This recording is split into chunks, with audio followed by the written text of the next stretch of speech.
A few days ago, the box art for Pokemon Legends EA came out, and personally, I think it's not great. It definitely doesn't feel like Pokemon box art, but that's mostly just because it has actual box art and not just the main legendary plastered alongside the title of the game. However, I'll keep my opinions for later in the video. First, I'd like to take a deep dive into the box art, see pretty much everything of interest in it, overanalyzing it, if I may. So, let's get started. Starting off with first impressions, it's fine. Not really groundbreaking, but it's alright. Although I will say that it seems really heavy on the right, mostly because the player characters and their starters are just that close to the camera.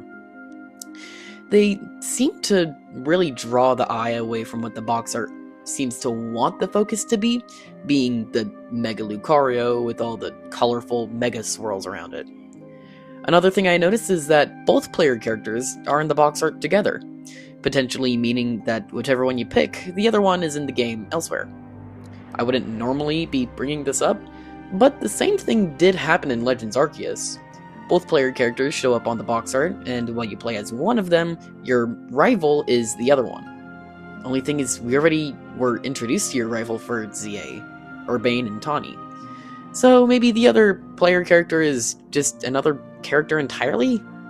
Who knows, maybe they're both on there just so that neither player feels more canon than the other one, because they're just not on the box art.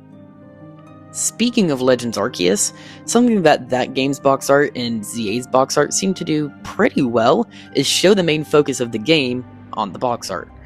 Legends Arceus had you and your Pokemon staring out at a vast, open view of Hisui, since that game had a big focus on exploration. It's kind of like that one opening cutscene in Breath of the Wild, when you first leave the cave for the first time and see all of Hyrule sprawled out to you as if to say, "Hey, you see that volcano over there? You can go there." However, Legends EA seems to have a much larger focus on battling than your average Pokemon game, much less Arceus, for a few reasons.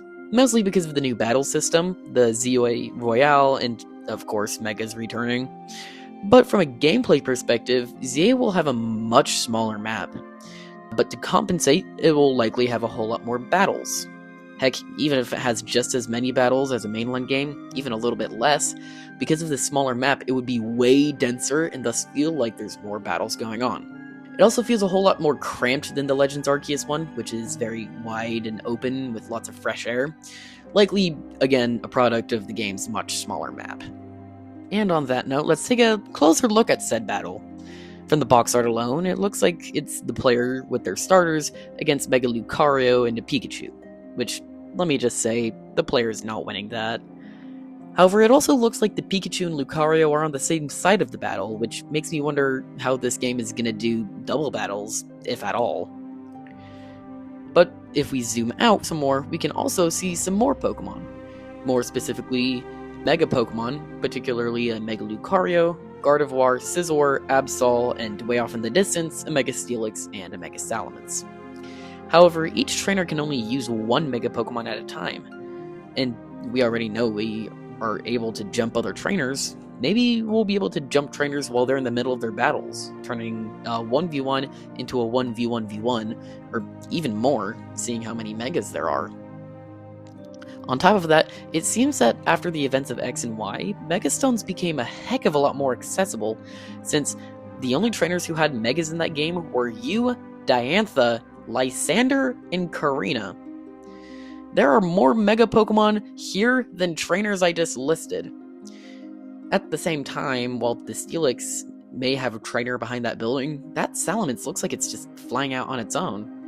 So maybe the main story of Legends EA will have you running around and stopping these rampant Mega Pokemon for Quasartico and stop them from destroying Lumio City.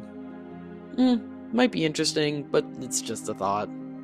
However, maybe you aren't convinced, and that's fine. Maybe it is just a marketing tactic. You know, just displaying the Mega Pokemon, get people to buy the game. However, something that definitely isn't just a marketing tactic, because it just seems so in the background and not the focus of the box art, are the character designs. And I'm not just talking about the players. If you look closely, the person we're fighting looks an awful lot like Annabelle if she cut her hair and got a trench coat of her own similar to Looker.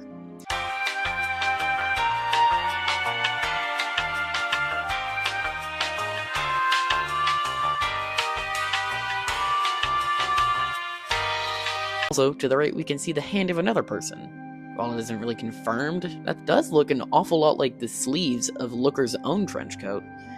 And in the latest trailer, we saw what looks like an updated version of Looker's office, so maybe he and Annabelle will be having a much more present role in the story of Legend ZA. Who knows, maybe if my idea is correct and we are stopping Mega Pokemon from destroying Lumiose, maybe they're helping us stop those Mega Pokemon, similar to what they did in Sun and Moon, stopping the Ultra Beasts. And finally, a few small notes that I have that are too small to be their own sections. These trainers look pretty interesting, although it's really blurry. They have similar clothing, leading me to believe that they could be grunts of some sort. Maybe for Quasartico? Possibly, but at the same time, these two seem to be wearing green and white, while Quasartico is mainly a tealish blue color. And maybe they are grunts for an evil team, just not Quasartico. But at the same time, they might just be an enthusiastic couple that likes to dress similarly. After all, their pose doesn't seem like they're up to scheming schemes. This satellite right here does seem to have the eyes of a Rotom, although at the same time it's also a pattern that goes all the way around. I doubt that we'll be able to battle it, or if it's even a Rotom at all, but Rotoms have been more and more implemented as the games go on, so maybe it's just like a decoration for the satellite. Who knows? Some of the wild Pokemon look pretty fun. That Adene looking up at the light post, likely looking for a meal. Meanwhile, Swablu is looking nice and cozy on top of said light post. These Bunnelby are playing around, and while all of this makes me think that we might be able to see some wild Pokemon interacting with each other in the wild, that would be pretty fun. However, at the same time, I seriously doubt that they'll do something like that. And that's pretty much all I have for this analyzing video of the box art. But just a reminder, this is box art, not gameplay footage. Everything I said about potential gameplay mechanics could be completely false, simply because Game Freak wanted to show off some megas in the box art. But that's really all I have for today. So, see ya, and stay safe.